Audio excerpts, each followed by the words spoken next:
You might have seen this lift floating around social media over the last week, and I have to say I am partly the problem. I am to blame for this because I filmed Nathan Morris do this sumo clean, and I mean it's like a close grip jerk overhead, and then I posted it on my story because I was there live at the Commonwealth Games watching this, and then a bunch of the meme pages reached out and they said, "Send me that video," and I did.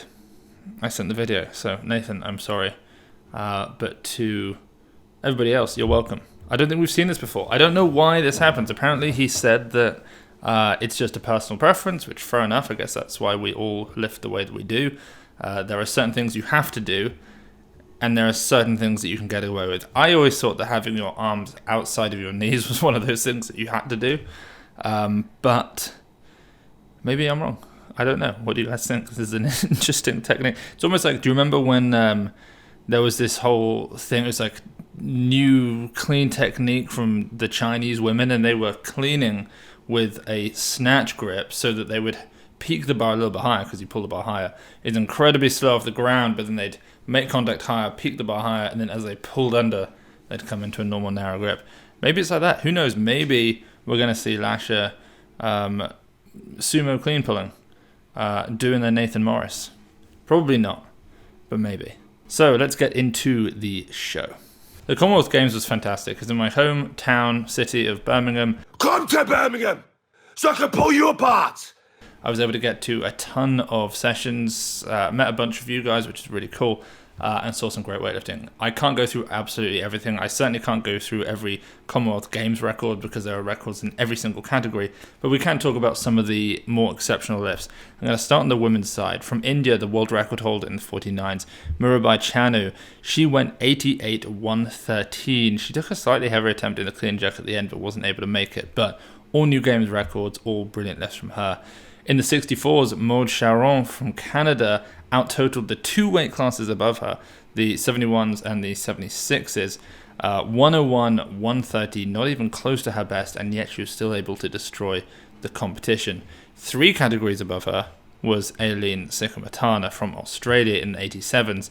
It was not possible for Maud to out-total Aileen. Aileen did a 110 snatch, which I think she made an opener. She has snatched over 120 in the past, but an easy 110, easy 145, which is a pretty big clean jerk for her, and she took the gold. And then in the supers, we had my favourite performance of the whole competition by some way, Emily Campbell from Great Britain.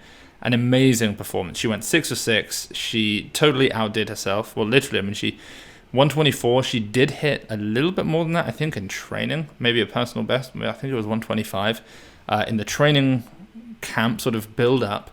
But this 124 was, I think, a 2 kilo personal best in competition. Then 162, that equaled the personal best that she hit in the training session that I filmed and put up on YouTube a few days ago. If you haven't seen it, go check that out. But altogether, she was able to put together a gold record total. And what was amazing was the fact that just the crowd at the Commonwealth Games was unlike anything I'd seen at any weightlifting competition. The World Championships, Continental Championships, they don't come close to what happens at a Games event. Because for a Games, the whole city, the whole country bands together because you've got, 50 different sports coming to compete. And so it's just an enormous feat for the country that it's in. It's not just like a Europeans weightlifting championships that nobody in the country even knows about, let alone in the city. So the support, thousands of people in the crowd, screaming, yelling, it was amazing. And then a couple of performances on the men's side really quickly. I want to talk about Don Opologi from Samoa. He did brilliantly, 171 snatch. He's a 96 kilo lifter. And then 210 clean and jerk. I think he went 200, 210. Then he jumped to 220. 220 at 96, I don't need to tell you guys, is insane. The world record is 231 Tian Tao. There are, I think, maybe only 3 weightlifters in the world right now who are hitting 220 or more in competition. Miso, Tian, I guess, so we haven't seen him in a while. And Artyom Antropov, maybe? Is that it? That might be it. So to even attempt the 220, and he got under it, he just got spat out. But he did hit 215 in the training hall about a week prior, which is pretty big. And then also I want to talk about the super heavyweight from Pakistan, Nudasgir Butt, who came out 173, 232. He hit 230 in the training hall, so we knew he was going to do well. I I was kind of concerned because initially I thought David Leaty's going to win this, and then I saw the Indian super training a couple of weeks ago, and he was good. I mean, I think he jerked 240 off block, something like that. And then, then I saw Nudaske Butt hit the 230 in the training hall, and I was like, okay, I think David's going to struggle here. David did great. I don't think he was in the best shape of his life, but he did take the silver. He did a brilliant job. But Nudaske Butt finally turned up to compete, because I always see his name. He never turns up, and he did turn up. So make of that what you will, but good to see some big lifts there. Also, I have to say, if you're wondering why I'm squinting, it is 39.4 degrees Celsius in here. It is sweltering. Mini heat wave, and it gets even hotter in the stew. So I'm struggling right now. My laptop's going insane as well. It's overheating. I'm going to prop up my laptop with the Weightlifting House Journal, which I was supposed to promote on this episode. But the laptop needs it, so sorry, Nick. Okay, quickly over to Pan Ams. Can you believe we haven't even touched on Pan Ams yet, because things have been so busy in the world of weightlifting? Again, I'm just going to go through a few of the records. So on the men's side, we're going to start off 55 kilo Colombian Miguel Suarez, 142 clean and jerk for a Pan Am record. I think the actual world record is like 166, Amyong Chol, back in 2019, triple bodyweight. But nobody's even come close to that. So 142 Miguel Suarez. Then in the 61s, junior world record, Hampton Morris, 162 kilos. So over 100 kilos over body weight, which is a crazy lift for anybody, let alone at the junior level. So shout out to Hampton from the USA for that. And then finally on the men's side, the next, probably the performance of the whole competition, Brian Rodriguez from Colombia, the Olympic medalist in the 81s. He's now moved up to the 89s. And what's interesting is he totaled the same as Carlos Nassar totaled at 89 at the European Championships. Brian went 172, which is a kilo off from what Carlos hit, 210, which is a kilo less than Carlos hit, 382. It's a Pan Am record. It's 10 kilos below Antonino Pizzolato's world record total of 392, but it's still big. He's another athlete out there going over 170 and over 210, so very exciting.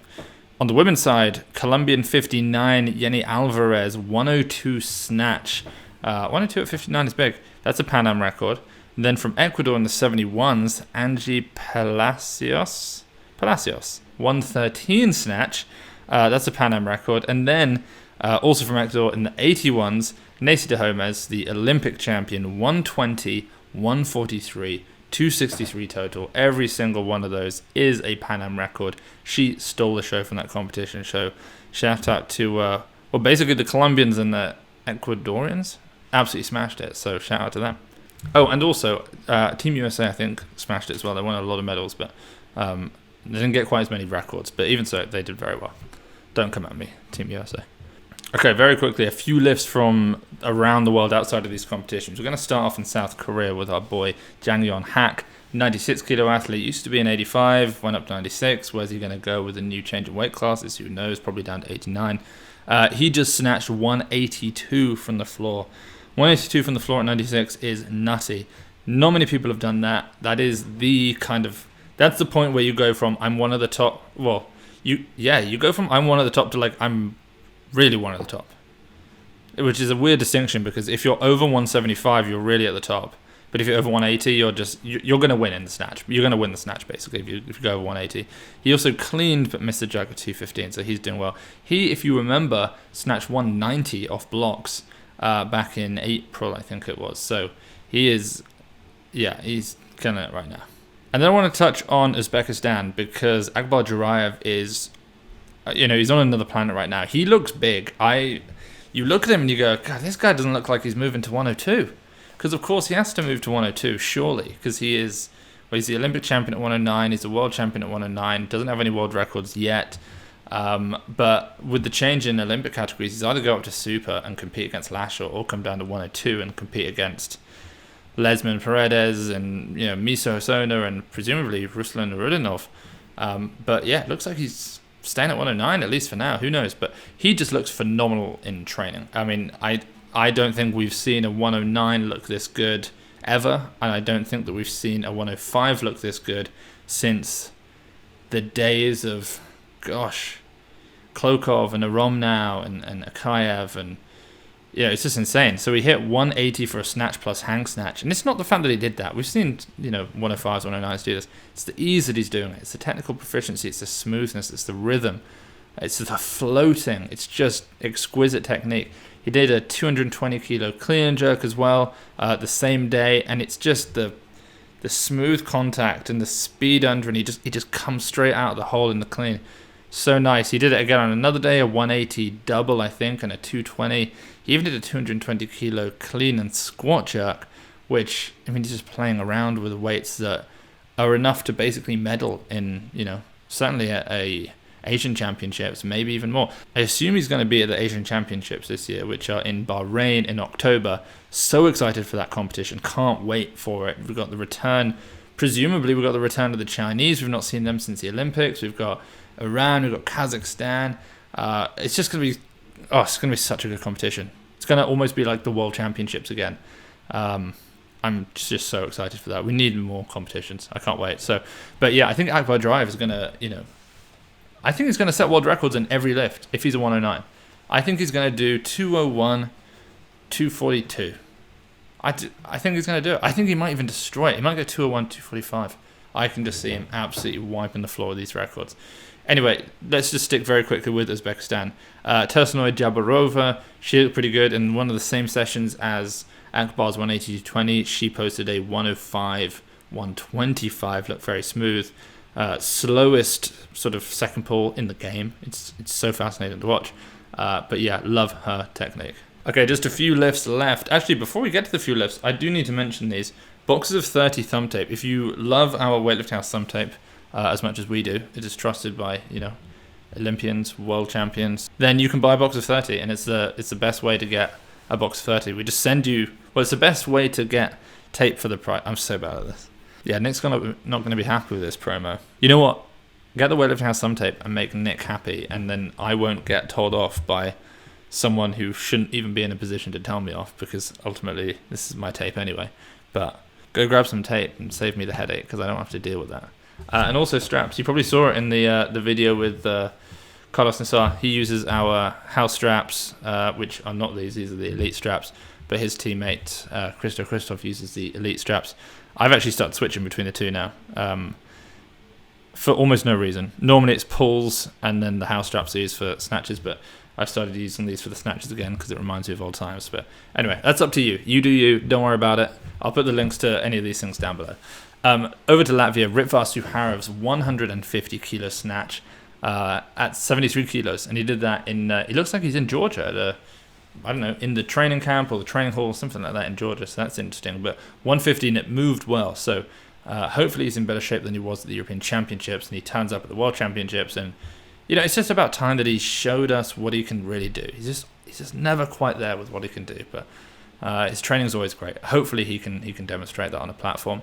Over to Romania, Loredana Toma is looking ridiculous, up to 71 kilos now. She's probably not filled it out yet, but she's on her way up from 64. She hit a 100 kilo hang. Technically, it's not a power snatch, but it's a power snatch, isn't it? I mean, for someone like her who catches things as low as she does, it's a power. We call that pow in the weightlifting house stratosphere when it's been lifted with the intent of being a power, but was not technically a power, but is significantly above the bomb position. We call that a pow. A lot of you hate on that, which just is so strange that you would have such a problem with such a funny phrase and term, but you do, so that's fine. But it's a 100 kilo pow from Loredana Toma, so that's fantastic.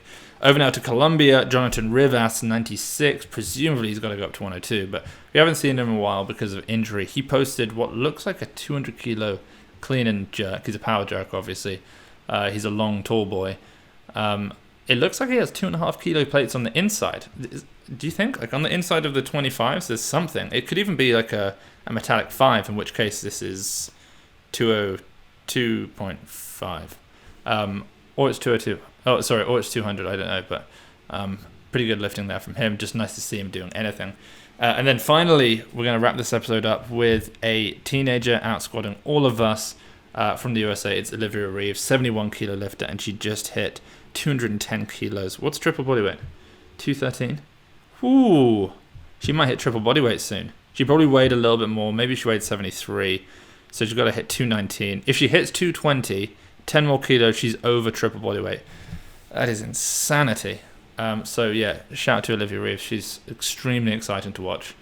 Certainly probably my favorite up and comer in the USA, if you can even call her an up and comer at the moment, because she's so up that maybe, I guess the trajectory is still going, so I guess we can still call it that. She also hit 137 kilos in the clean and jerk again, which I think was for the second or third time, and it looks better than it did the first time she hit it a couple of months ago. So if I was a lifter in the USA, I would just be nervous of her, because I think she's going to steal someone's slot, or who knows how many people's slots for the Olympics. But yeah, she looks very good. So Olivia Reeves 210. Guys, that's absolutely it. Quick reminder, boxes of 30 thumb tape and house straps, elite straps, all available at weightliftinghouse.com. Go get your weightlifting accessories there. Help support Weightlifting House, help support the show. And head over to weightlifting.AI. Use code 2week trial to get a 2-week trial at weightlifting.AI and get expert coaching and individualized programming, responsive, all that sort of stuff. But phenomenal coaching over there. So check that out. I'll put a link to that downstairs as well. Downstairs, down below. It's 40.9 now. It's 40.9. Should we just wait until it hits 41? 41! It did it. Okay, 41 degrees Celsius. I am losing my mind in this heat. Thanks for tuning in. I'll catch you all next time.